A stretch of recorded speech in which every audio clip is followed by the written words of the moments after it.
topics and opinions expressed in the following show are solely those of the host and their guests and not those of W4CY Radio, its employees, or affiliates. We make no recommendations or endorsements for radio show programs, services, or products mentioned on air or on our web.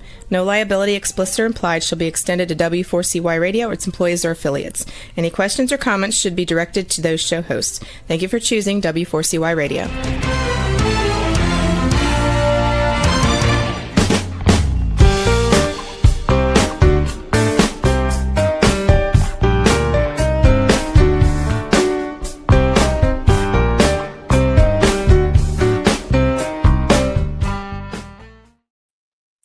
Hello and welcome to the Connected Table Live. We're your hosts, Melanie Young and David Ransom, your insatiably curious culinary couple. We travel the world to bring you the amazing people and places we visit, the wines we taste, the foods we eat, and the warm hospitality we experience so we can share them with you so you can plan and travel accordingly with what we suggest. We are doing a series based on a very recent trip to specific parts of Western Tuscany. That's right, kind of an area that we've been to, but not been to a lot. You know, we were talking about this before the show. A lot of Americans go to Tuscany, particularly in the summer. We saw them. It's a big destination for Americans. It's a major destination. And everybody else, too, for that matter. Right. But usually everybody does the grand tour of Italy. They go to Rome, Florence, Venice, or they go to Florence, if it's Tuscany, Florence, Siena, San Gimignano, or maybe they'll add on Pisa and Lucca, or maybe they go to Cortona or little places around. And it's awesome. I mean, we've been to I don't think we've been to Cortona. We've been everywhere else. And of course, we love going to Chianti Classico, which is like right there. However, we decided we had an opportunity with Toscana Promozioni to explore Tuscany from a different standpoint through the Strada del Vino, Olio and Sapori. These are designated spots to travel and experience local wines, olive oils, and local food producers. What's interesting is there's several of these strada. Strada means roads, and they're meant to be Tuscan wine and food trails, and there's dozens of them. Yeah. You can go to Visit Tuscany to learn more. We did this one specifically. We said, let's go somewhere we really haven't spent a lot of time, where we haven't tasted as many wines. And goodness knows we've tasted a lot of Tuscan wines. We have done that over the years, that's for sure. And we've actually tasted some of the wines from this region, but we had never been to it. Exactly. So this is the region of Tuscany, which is, if you go to Florence, you look west towards the Tyrrhenian Sea, and you look out towards Lucca, Pisa. Everybody knows Pisa, the Leaning Tower, of course. And then also the Tuscan coast is there too. And there's a lot to do out there, and that's where we're taking you on this. Now, we just did our last show, because this is a series, took all of us to the Collini Pisani, so the hills around Pisa. Beautiful area. We visited the birthplace of Pinocchio, Collodi. We went to the Lucan Hills around the beautiful town of Lucca. We went up toward Montecucco, a very small DOC with some really terrific producers, but it was a lot. So ours was a 12-day trip. So now we're going to take you to where we left off at the very top. I mean, so northern west of Tuscany, you're practically in Liguria. You're in the Apuan Alp area. Actually, it's kind of an interesting area. It's called the Massa Carrara and Candia Hills, Collini Candia Colli Alpuani. It's actually a DOC around the Apuan Alps, the Candia Hills. I think it's remote, although we talked about it. There's some pretty big beachside towns right there too, resorts. Carrara is Carrara and Massa and Pietrasanta, and a little bit further south, the Forte de Marmi. That's all beach town area. Right. And there's a lot going on. And the Candia Hills really are only a couple of miles from the beach, but they're rugged because the hills become rugged very quickly once you leave the coast in that area to go up to the marble quarries of Carrara. It's so true. So the Candia Hills are kind of sandwiched between the marble quarries in the Apuan Alps and the sea. So it's not far from the sea, but it takes a little bit to get there. Which leads us to this photo behind us. We're in a marble. We're actually right outside a Carrara marble quarry, where we had this incredible opportunity to tour a marble quarry. Now, One, a lot of these marble quarries have been in families for generations, including this one. And the family owner took us through it. We debated on doing an external versus the internal, but it looked like we were in a cave. We were. It was a quarry. It's all marble. So Italy's world renowned in this area, Massa Carrara, for supplying most of the marble that goes to homes, commercial buildings, to create works of art, famous sculptures. It's some of the world's finest marble. Most people don't get to visit this particular quarry. We were on a private Jeep tour, and boy, was that ride like switchback and gravel and switchback. Yes, exactly. This marble is actually in Massa, which is the next town south of Carrara. Correct. And so it's a Massa quarry, but it's all the same mountain range and it's all the same marble area. So Carrara is the more famous, Carrara marble, obviously. And you can do public tours there. Yes. If you go up to the area where the quarries are, and there's a lot of them. I think there's like 150 quarries that are working up in the Massa and Carrara area. So a lot of them are family owned, and this is where we went with the owner Stefano, whose family owns this mine. They've owned it since I think the 1950s, when they purchased the quarry from the previous owner, who we don't know what the story was, but anyways, they purchased it and they have been mining it for 50 years or quarrying it for 50 years. And it was spectacular to go in there and see, because the mine, he thinks, from records, was first opened by the Medici family when they were looking for marble to put on some of the facades of the buildings that they owned around Tuscany. So that's when it was first done. It's much bigger now, obviously, and the advent of mechanics and electricity, et cetera, have really greatly helped move things forward there and expand them very quickly.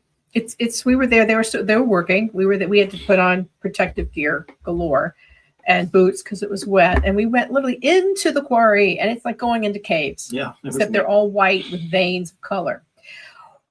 That was amazing enough. And as we said, ours was a private tour, but you can do this similar tours in Carrara, and there's going up. We went over to those mines. By the time we got there, they were closed, but there was a wonderful sculpture garden there, and a man who he had a little shop. It was really great sculpture museum of marble.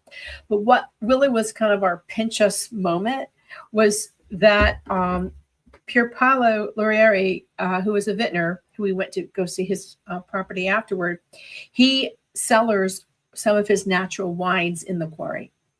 And we walked in, he was there with his viticulturist, his technical director, Michelangelo, how appropriate. Michelangelo opening wines in a quarry. And we tasted his wines with some remarkable Colonnata lardo, which I learned is a very special artisan lardo. It looks like giant loaves of bread, and he brought them out, Pier Paolo, and sliced them right there for us. It was a cured meat that's named after a local village. It was used to feed the quarry workers, so they had nourishing meals because it's very remote up there. I mean, it takes a while to get there, and once they're there, they're not coming down the mountain anytime soon. Right. So that was an incredible experience for us. And of course, there was a lot of local cheeses, and we tasted the wines, and we tasted different vintages. Many of them are not available it was just a special experience for us. But as we said, you can visit the quarries of Carrara, and we would recommend it. Likewise, you can taste the wines of the Candia Hills, which we did next. So the DOC, Denomination Origin Controllata, Candia dei Colli Apuani, was established in 1974, and there are about 35 producers in this region. This is so interesting. Many qualify as heroic viticulturalists. I don't know. That was a term that was kind of new for me, David. It refers to cultivating vines and making wines in isolated areas with extreme and challenging environments. In fact, the classification, there's actually a center that does this classification on the advancement of mountain viticulture. The vineyard can be classified as heroic if it meets at least one of the following criteria: a minimum 30 degrees slope inclination, altitude above 500 meters, sea level, terrace vine cultivation in vineyards located in an isolated remote site, such as volcanoes, islands, and remote mountains. Now, thinking about that, we've probably been to areas of heroic viticulture, but they didn't call themselves that. We definitely have. Yeah, we definitely have. But I think the term's kind of a newish term. Yeah. But the premise is age old, because people have been farming in heroic, shall we say, places for a long time. I would say Valtellina is probably one of them. Valtellina is one. Areas of Etna. The Rangan Vineyard in Alsace is another one, very steep. The Cartizze Hill in Valdobbiadene, Prosecco area. Yes. Conegliano Valdobbiadene is a very steep hill. And probably where we're going in Greece soon, Rouvalis, which is in the northern Peloponnesus, very, very high up. Steep. So it's I think it's a new term to us, but it was interesting. So the winery is Agricola Poderi Scortarola. Scortarola means shortcut, but there were no shortcuts to get to this winery. More switchbacks, mountains, and gorgeous views in a bouncy Jeep. Pier Paolo Lorieri it's his family's property. Literally, there's a cluster of homes. I don't know how old he is, but he is nimble as a goat. He took us on these steep, long, sloped vineyards, kind of pruning along the way, to show us his vines. He calls himself artigianale and an anarchist. He kind of goes by his own rules. And something I think we learned in the wineries of these various regions we visited is they have their own rules. Guidelines are not as stringent as they are, as we said, in the Lascio Chianti Classico or Montepulciano or Montalcino or Carmignano. I found this area very interesting. They're 30 to 35 producers, and they're all small producers. There's no big producer there, and it's all family owned. And if I remember correctly, there's no cooperative there. So they're all making their own wine, whether it's 1,000 bottles or 12,000 bottles or 20,000 bottles. They're all doing it at their farm. Right. And that was an interesting concept for me too, because that doesn't necessarily happen in Italy. So we tasted Pier Paolo's wines, and he works with the gentleman named Michelangelo is his viticulturalist. Michelangelo Maria Tesconi, give him a shout out because he was delightful. He drove us around as well. We tasted a few wines there. The Lorieri Brut Merito Classico. So he's making sparkling wines. It's a blend of Vermentino and Chardonnay, 48 months on lees. We did a lot of barrel tastings in this place. I think one of the things we want to talk about with Pier Paolo is that he is known as one of the foremost authorities on the grape Vermentino and how to farm it and where it farms best in the world. And he is regularly consulted on the grape Vermentino. Great point. And makes some beautiful Vermentinos himself, obviously. And Vermentino is a dominant white wine in this area and throughout this part of Tuscany, and it's terrific. I mean, just terrific. We tasted several barrel samples of vintages of his Vermentino. We also tasted Vermentino Nero, an IGT Toscana, aged 60 months in barrel. And that was a new one for me, a red Vermentino, and also Mazzaretta.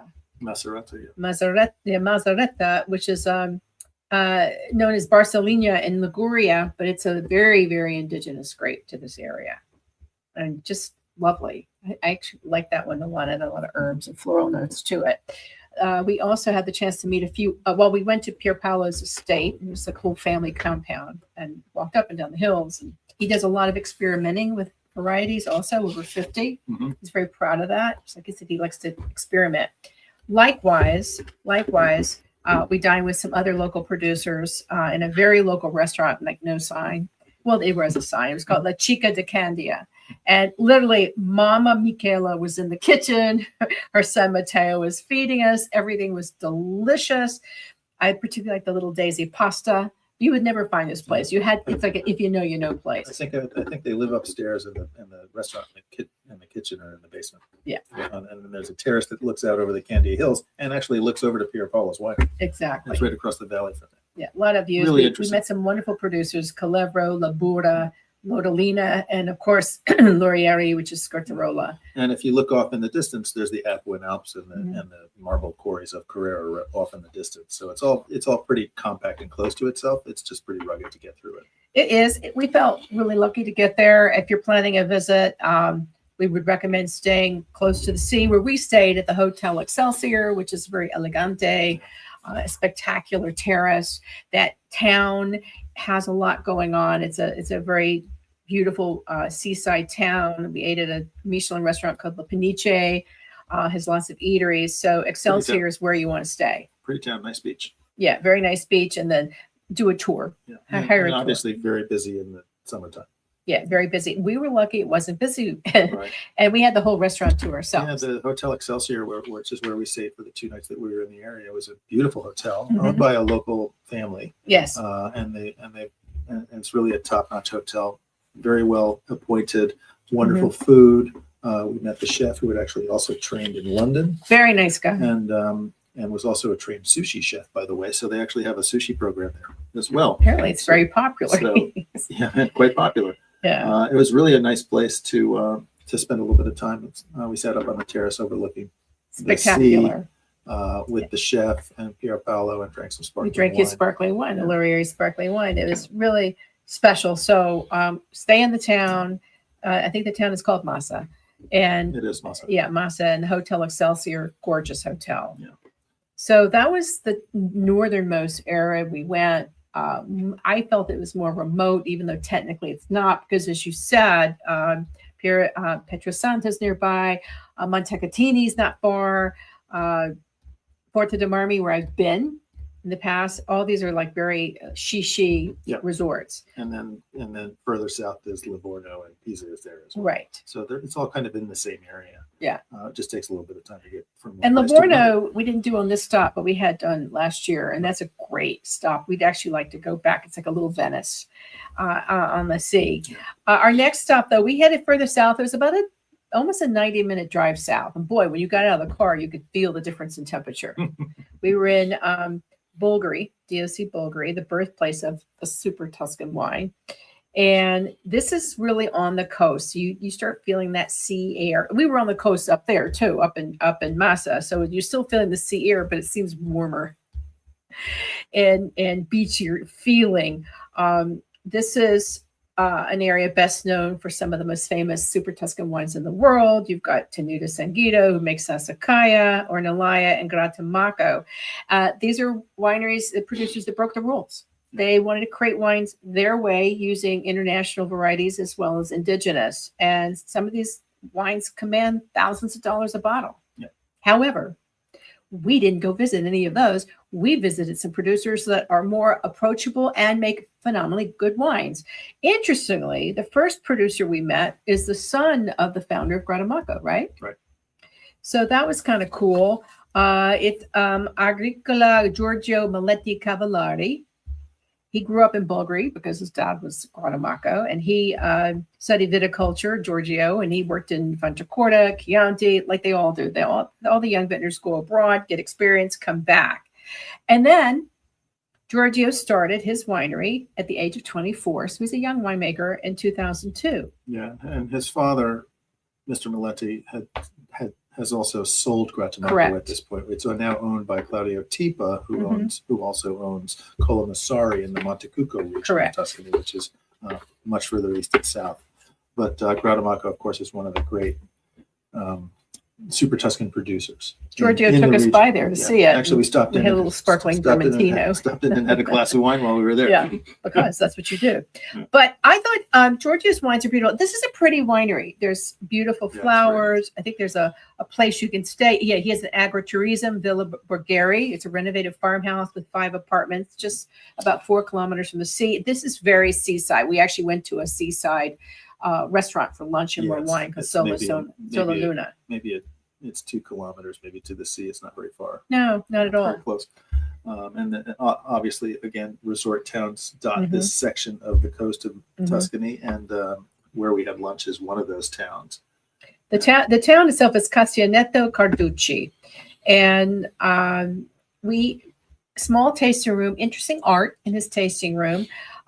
Tasted a number of wines. I thought the white was interesting. It was a Vermentino Viognier blend, a little more dominant on the Yeah, Viognier, which is kind of another typical thing in this We area. tasted 4 wines with Giorgio at the winery, and then we had another one with lunch. The special matrimonial wine. Yeah. Interesting. He not only makes his own wine, but he also custom produces wine for other people in the region that may grow grapes and don't have their own facilities to make wine. Right. And according to him, I need space.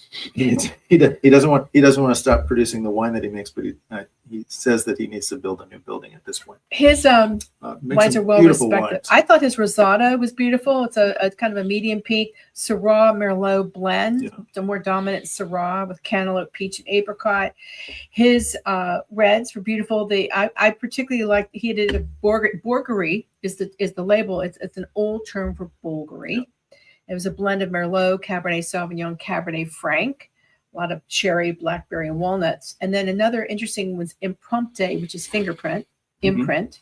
Another one of his labels, which is an IGT Toscana dominant in the Cabernet Sauvignon and Cabernet Franc blend, aged 18 months. So this would be his Super Tuscan. His Super Tuscan. We had a long debate. He's not keen on the word Super Tuscan. No, we had a big conversation about Super Tuscans and what the concept of Super Tuscan really means these days. And I think we touched on this last week in our show as well.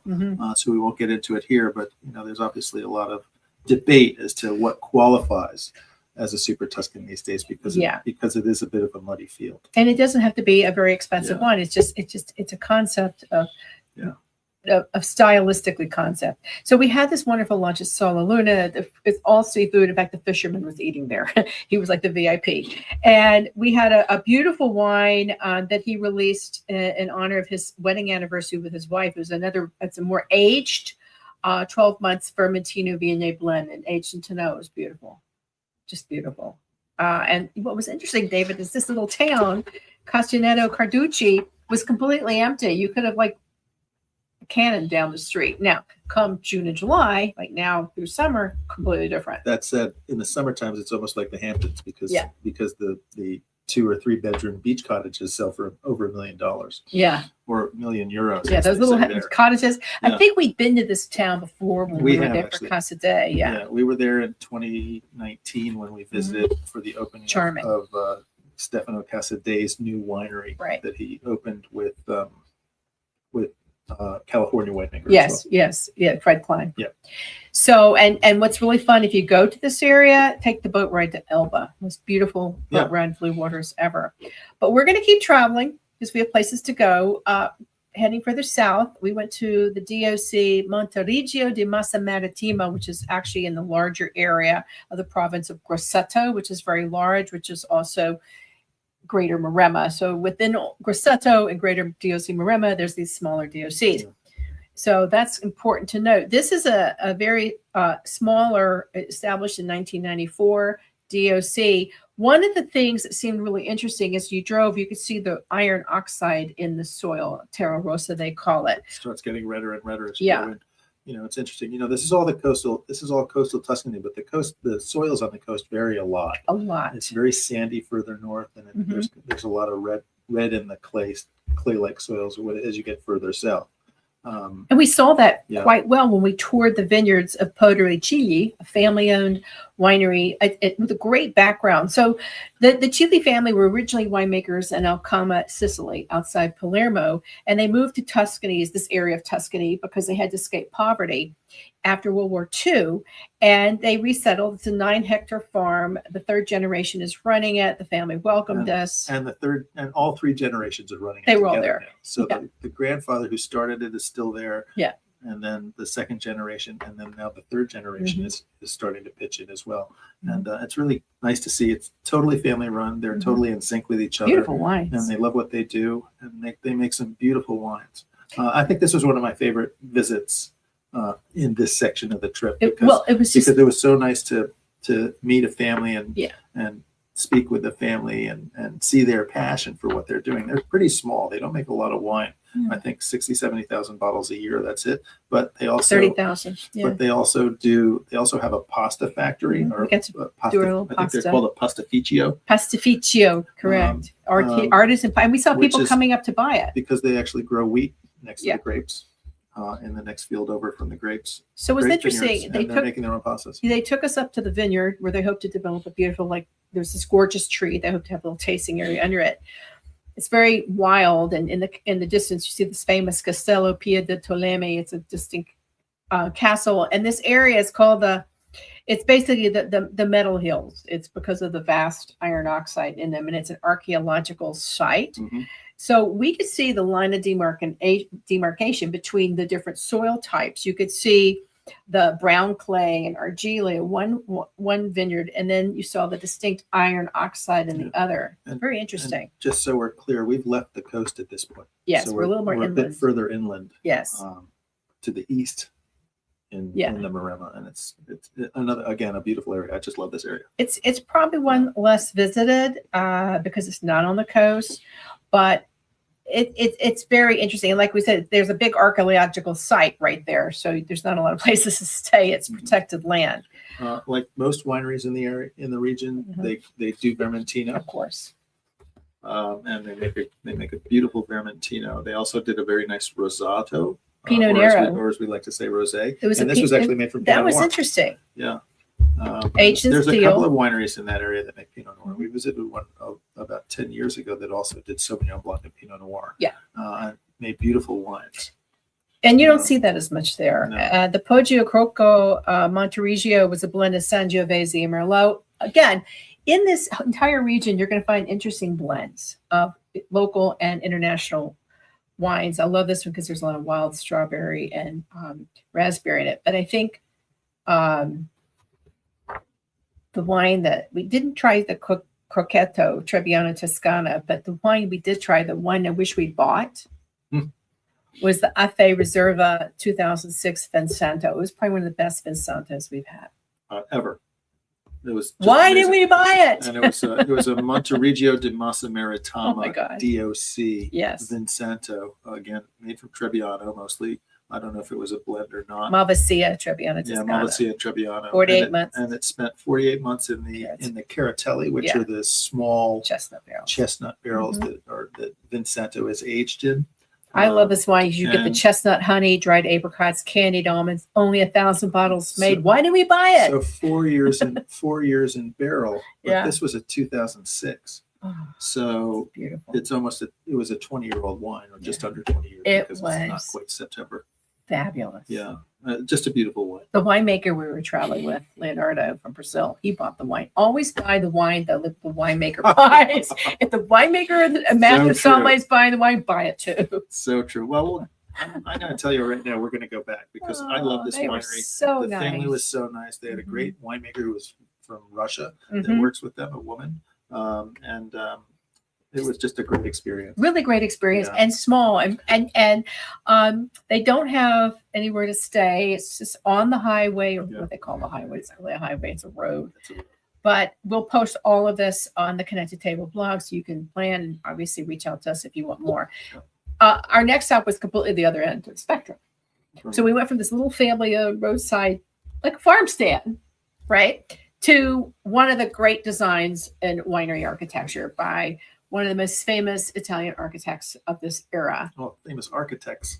Period. Yeah. Renzo Piano. Yeah. Okay. So he did the New York Times building. He's done the Whitney Museum, the Morgan Museum, and that's just in New York. I mean, he's done many famous buildings all around the world. So the story goes is that in the mid 1990s, Paolo Panerai, who's a media magnate, and also does the watches, and also is the owner of Castellare di Castellina in Chianti Classico, a very well-known winery, approached Baron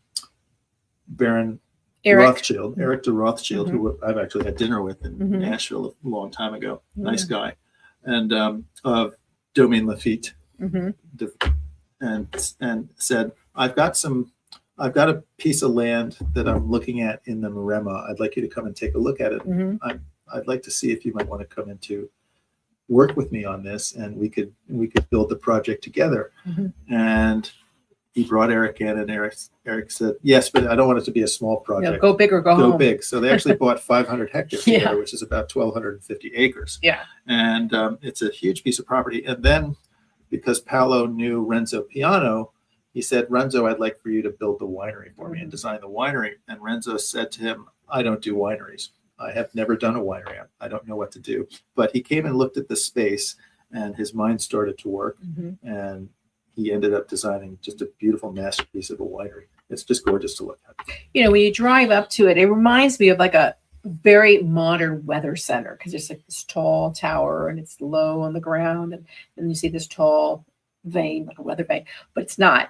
And it's in terracotta because you've got the terra rossa soils. It's really quite beautiful. Leading up to it, there's 2 giant man-made lakes. Yeah, and vineyards. The road into it, there's nothing except the winery and the vineyards for probably a kilometer. It's long, and then these lakes. Yeah. So that's it, because you're surrounded. It's a lot of land, and it's a very unimposing winery from the outside until you get up close to it. You see the size of it, and then you're like, pretty wow. big.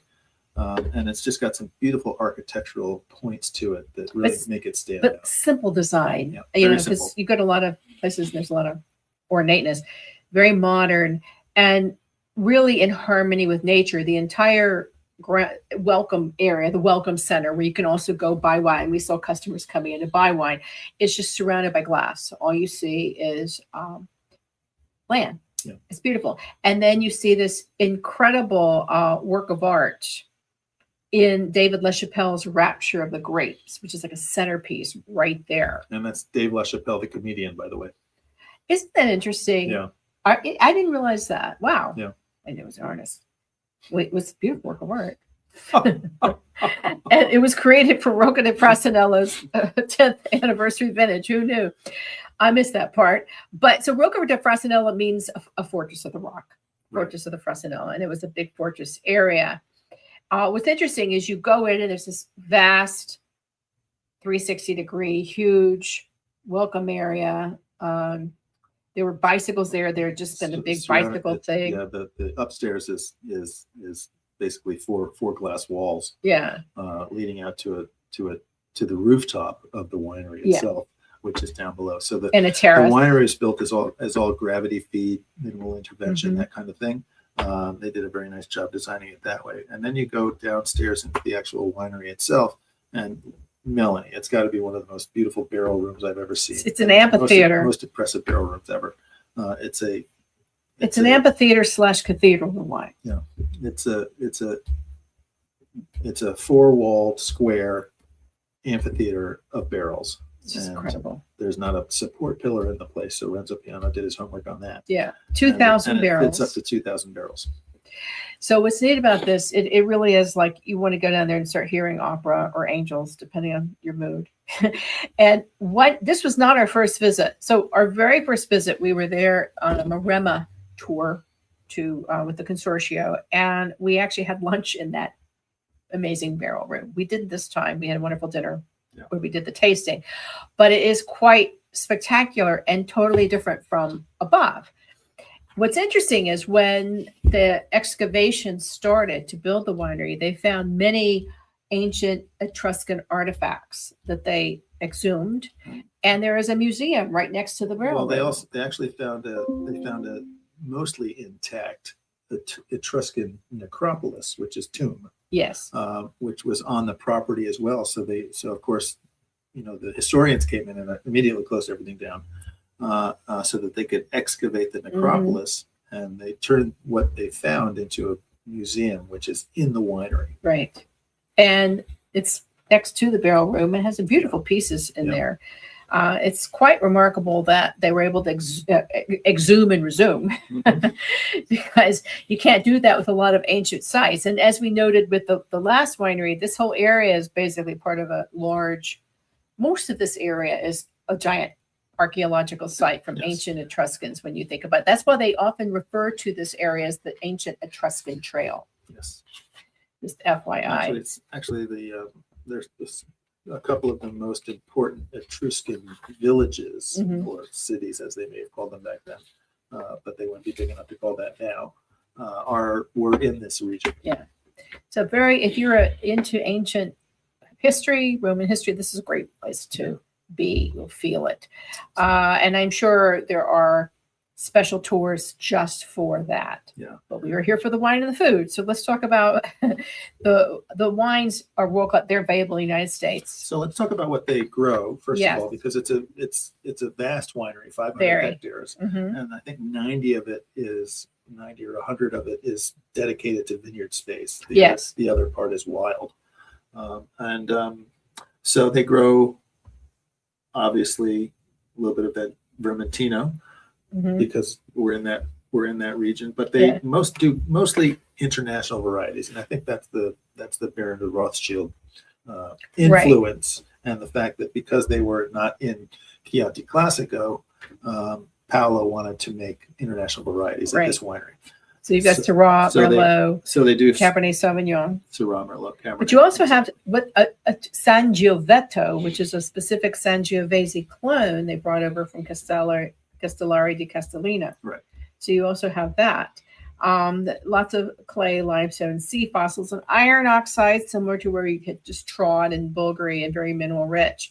So we had the great pleasure of tasting and dining with Massimo Casagrande, who is the longtime technical director at Rocca di Frassinello. We'd met him before. We'll probably have him on the show. They had a chef on site who made a wonderful dinner. David had one version and I had another because they knew I didn't eat meat.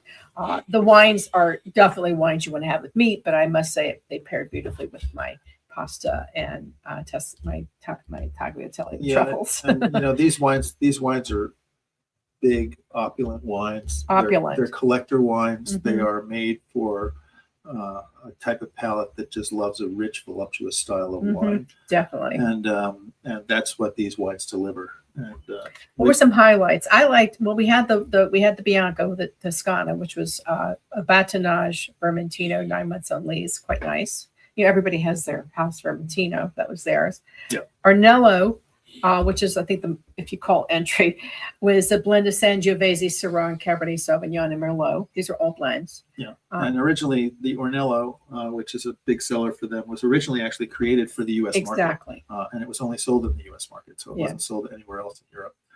They've since rescinded that, and they're selling it around the world now due to its popularity. But it's a lovely entry-level wine. And it's the only one with Syrah. It's the only one with a little bit of Syrah in it. Yeah, that little bit of Syrah because of that was tobacco-y leather character. It was really quite nice. 40% Sangiovese, Syrah 20%, Cabernet 20%, Merlot 10%. Yeah, just that touch of Syrah. Yeah. Loved it. And then Rocca di Frassinello 22, and again IGT Toscano. It is what they say their original Super Tuscan, if you want to use that term. Sangiovese 60%.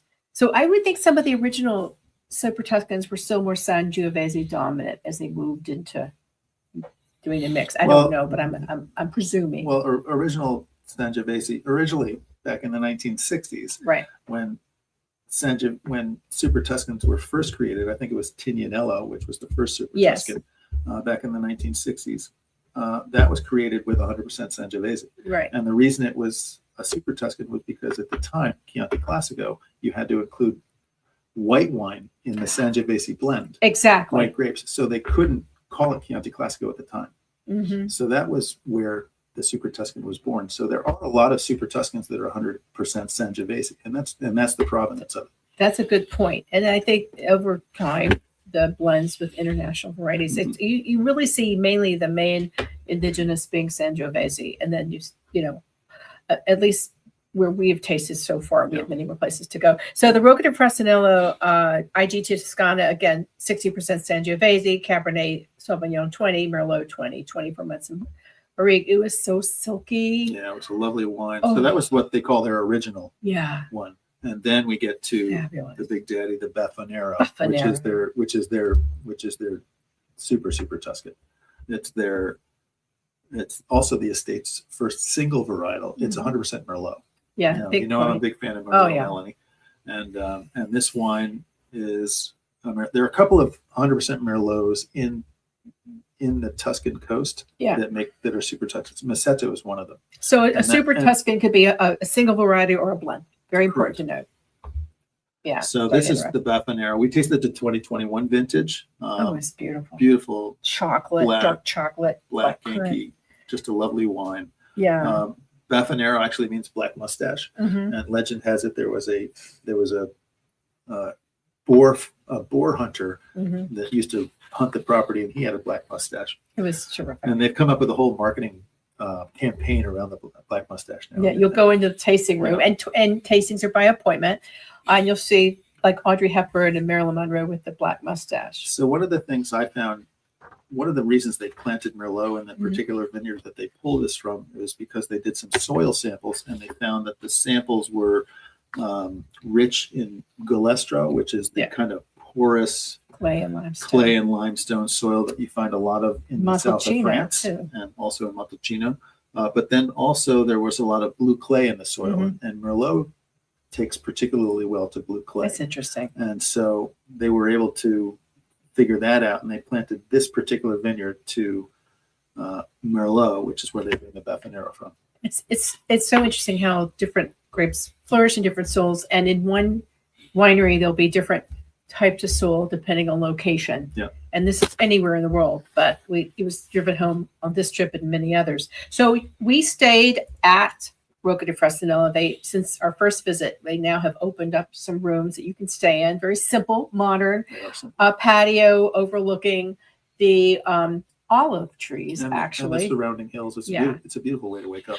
And we had dinner there. Everything is by appointment, but definitely if you want that incredible, particularly if you're an architectural fan and you like these super Tuscan lush plush wines, definitely make Rocca di Frastinello one of your trips to make. Now, then our next winery, the neat thing about this is when we told Massimo Casagrande, he said, where are you going next? And we told him the winery. He said, I love this winery. And I'm like, oh, well, if you like it, we're going to really love it. The drive was interesting to me, David, because it became more familiar because we've been to Montalcino and the surrounding area and Buonavento. We've been to this area so many times. It all became very familiar to me, Valdorta, the Orcia Valley, the Mount Amiata in the distance, and we kind of passed Montalcino away for old time's sake, and then ended up literally in the slopes of Mount Amiata. Yeah, in the Montecucco area, yes, which is right across the Orcia River from Montalcino. So let's just put that into perspective a little bit better. It's further east. So you've got Montalcino on one side of the Orcia River and Valdorta on the other side, correct? And then Montecucco's on the Montalcino side, but further east. Am I getting my map right? Well, it's on the east side of the Orcia River. Okay, the east side. So there you've got the Orcia River is like with the Arno further up toward Firenze. This winery is small. It's owned by a husband and wife. It's called Amiato. It's called Let me get the correct name. Sorry, Amiato di Vulcano. Yeah, Amiata I Vini del Vulcano. Yeah, Amiata I Vini del Vulcano. So the wines of the volcano. It's all Sangiovese, and the three wines they make are all fabulous. The couple is Simone Toninelli, and he wines it with his wife Stefania. Simone was born and raised in the Amiata area. He left a law career to come back to the land. And Stefania is from France. She's actually trained in viticulture. They have a delightful little art-filled. She's also a paper mache artist. Yeah, living room tasting filled with her paper mache art, which is everywhere. She happens to love rabbits also. I want to introduce her to Cousin Hunt. What's cool about he does rabbits, the cool thing about this small, inviting living room / you feel like you're there at home. We are in their home, I think. I think we were in there. You look out and you just see the valley and the mountains, and we could see birds flying past the window. Remember that? Like hawks or something. It was so beautiful. You just were like, wow. Yeah. So let's talk about the soils here. Oh, yes. And where we are. So this is the slopes of Mount Amiata, which is an extinct volcano. Right. So these are volcanic soils. Exactly. So there's no more red clay. There's no more galestro. It's the trace elements. It's the volcanic soils of the extinct volcano. So mineral great place trace for elements. producing wine. We all know. We all love the volcanic wines. We've tasted them from around the world, and they're always super good minerality, etc. He makes about 12,000 bottles a year, not very much. Very small. And he has a good sales program. He sells out every year. He's got a lot of international buyers that buy his wine, and Yeah. he's got a lot Collectors. of accolades as well. And he gets a lot of visitors, he And he said, also gets a lot of visitors at his place. by appointment. So this area is called the Golden Valley because of its amazing ideal growing conditions. Yeah.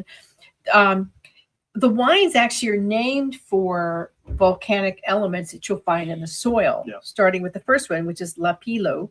Lapile is the means little fire. Which is, it's basically eruption, which is little Yeah. fire. Mm-hmm. And then Lavico is his second wine, and that means from lava. Mm-hmm. And then Cenere, which is ash. Right. And then I think the So lapilo those are- also refers to little fire, but also little stones. They call Yeah. them the lapilo stones that come out the rocks and all the stuff Yeah, that comes so out. those are the three wines we tasted. He Mhm. I think he grows 3 hectares of grapes, not Yeah. very much. Yeah. But they range, he has 3 vineyard sites. So they range Mhm. from 450 meters up to 650 meters in the highest vineyard site. And they're all right around the winery. So the Reserva was the Cenere, 60 months in barrique, 2 years in bottle. It was incredible. Blackberry currant, anise, leather, balsamic were some of my notes. All the wines were fabulous. Yeah, so- That was a 2016. And I just loved. Yeah, it was a lovely, lovely place. He also makes some very nice olive oil. We And of got course, some. Stefania's art is worth a trip to go see as well. Mhm. The location was Castel del Piano, which Grosseto. is in the Grosseto province on the side of Mount Amiata in Montecucco. It is a beautiful Yeah. location. It's a gorgeous spot. And definitely, if you're driving, it's with it. The closest town, just for perspective, is Siena. Large That's the closest city. City. The closest town is the one we went to next, Buoncovento, which is a little medieval village. It's a walled city built in 1379. It's consistently named one of the prettiest little villages of Italy. Mhm. We had a friend who lived there and visited a while back. It's on the famous ancient pilgrim road, the Via Francigena, which is also bisects to like Valdorcia, right? Yeah, it actually goes from Canterbury to Israel. Really? Yeah, it's one of the pilgrim roads. That's a long Yeah, pilgrim so road. that and the Compostela that goes through Spain. Santiago de Compostela is also part of that network of. So that's why pilgrim you were talking about we need to do the pilgrim route. Yeah. I didn't know roads. that So long. that's one of the big pilgrim routes. And originally it starts in Canterbury and it either goes out to the coast of Spain or it goes down and you can actually jump the Adriatic Sea and go over to Israel from there. Well, in a little bit of time left, let's talk about our last stop because it was kind of fun. So Pier Paolo, who I think is the mayor of Tuscany, he oversees the Strada del Vino, Olio and Sapori route and organization. So he was with us throughout. He was the guy at Scortarola, back up in the Candia Hills, nimbly going through the vineyards. So we were driving, and we went to go have lunch at literally a roadside restaurant that locals were in, and he knew the owner, and they were buddies. Well, they had gone to vinology school together. Yeah, and they were buddies. And this owner was also Ranucci Neri, also had a winery. So we had this really lovely lunch, very So we simple. stopped in his roadside trattoria and he brought out some of his own wines. Yeah. And he makes great wines. They I were think, too. delicious. Yeah. Campriano Yeah. is the label. Chianti Colicinese. I think you tasted more than me. I mean, I had a very simple. I mean, it was very meat centric, Yeah. so I had a little pasta. And salad. Colicinese is one Mhm. of which is basically the Siena Hills. Right. That's It's what one it of the translates Chianti to. Hills. It's one right? of the Chianti production areas. Yeah, of the little Tuscany. Chiantis. So we had a Trebbiano Toscana Malvasia white, which I loved because by then I was hot and just needed something with my salad. It did go down easy. It went down very easy. Yeah. And then we had the Campriano Rosso, which is Chilagiolo and Canolo Nero. So we're back to indigenous. And then his last one was this, I think you tasted, I didn't, The David. Filet di Capriano. It was an IGT Rosso Tuscan. And it was a Sangiovese Colicinese wine. It was delicious. So the name of this little restaurant, in case you're driving to Buoncovento, is Amici di Campriano. So friends of Campriano, and Pier Paolo Loria was definitely an Amici. I just sent him today a cute photograph I took of him and Ranuccio, old buddies. It seems like everybody knows everybody. Buoncovento is basically the village at the bottom of the hill of the hilltop town of Montalcino, which is where Brunello is made. So it gets a lot of travel, and President Obama actually stayed there Barack and Michelle Obama stayed in Buonconvento when they did a Tuscan vacation a number of years ago. And they have pictures around town, and they've actually created a plaque in town of his visit. It's a very historic place, and just for that. And definitely, if you want something charming and small, a place to put on your list. I mean, this whole little area we're talking about in the what I call the Montalcino, Montecucco, a little further out, Orcha area, and it's just lovely. Yeah. And the wines are fabulous, very different from further north. Really delightful, and it was for us the end of this incredible Wild West tour of Tuscany. We loved it and can't wait to go back. Maybe do it another time of year. Yeah. To try different cuisines. And for those people that go into Florence or start in Rome and immediately go up to Florence or vice versa, take some time and go out towards the coast of Tuscany, because there's a lot to see there, and there's a lot to do. A lot of great wines, very good food, and probably less traffic. And probably a little bit less traffic, maybe not in the summertime. I don't know. You know, the theory is where there's an airport, there's more traffic. Yeah, but it's a beautiful region, and one that we were not as familiar with, and we're so glad that we took the time to go and drive the Tuscan coast. And we want to thank everybody who worked on this. And a lot of good people put a lot of thought and care into planning this. We will be sharing this itinerary also on the Connected Table blog, actually location by location, because there's so much.